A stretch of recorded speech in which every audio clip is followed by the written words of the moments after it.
Roma ketika Injil sampai ke pusat dunia. Pada abad pertama, ada satu kota yang menjadi jantung kekuasaan dunia saat itu, Roma. Dari kota ini, hukum dibuat, pasukan dikirim, dan keputusan politik mempengaruhi wilayah yang sangat luas. Roma adalah pusat dari Kekaisaran Romawi, sebuah kekuatan yang membentang dari Eropa hingga Timur Tengah. Banyak jalan di dunia kuno pada akhirnya menuju ke kota ini. Namun dalam kisah iman Kristen, Roma bukan hanya pusat kekuasaan politik, ia juga menjadi akhir perjalanan pelayanan seorang rasul, Paulus. Selama bertahun-tahun, Paulus melakukan perjalanan ke berbagai kota, memberitakan kabar tentang Yesus kepada bangsa-bangsa yang belum pernah mendengarnya. Namun di dalam hatinya ada satu kerinduan besar, Injil harus sampai ke Roma.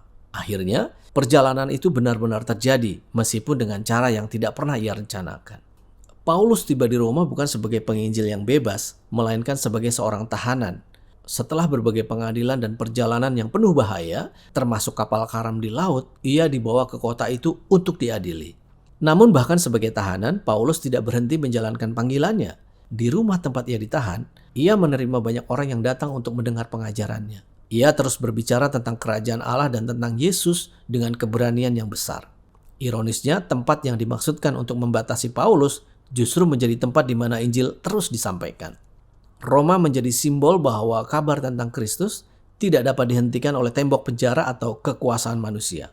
Tradisi gereja juga meyakini bahwa di kota inilah Paulus akhirnya mengakhiri hidupnya sebagai seorang martir, seorang saksi yang tetap setia sampai akhir. Dengan demikian, Roma menjadi tempat di mana perjalanan seorang rasul mencapai titik terakhirnya. Namun kisah itu bukan tentang akhir, karena Injil yang diberitakan Paulus terus menyebar jauh melampaui hidupnya sendiri. Roma mengingatkan bahwa rencana Tuhan sering berjalan melalui jalan yang tidak kita bayangkan. Apa yang tampak seperti keterbatasan kadang justru menjadi pintu bagi sesuatu yang lebih besar.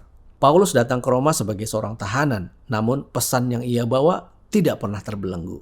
Dan mungkin itulah pelajaran terbesar dari Roma, bahwa ketika seseorang setia pada panggilan Tuhan, bahkan tempat yang paling tidak terduga pun dapat menjadi panggung bagi pekerjaannya.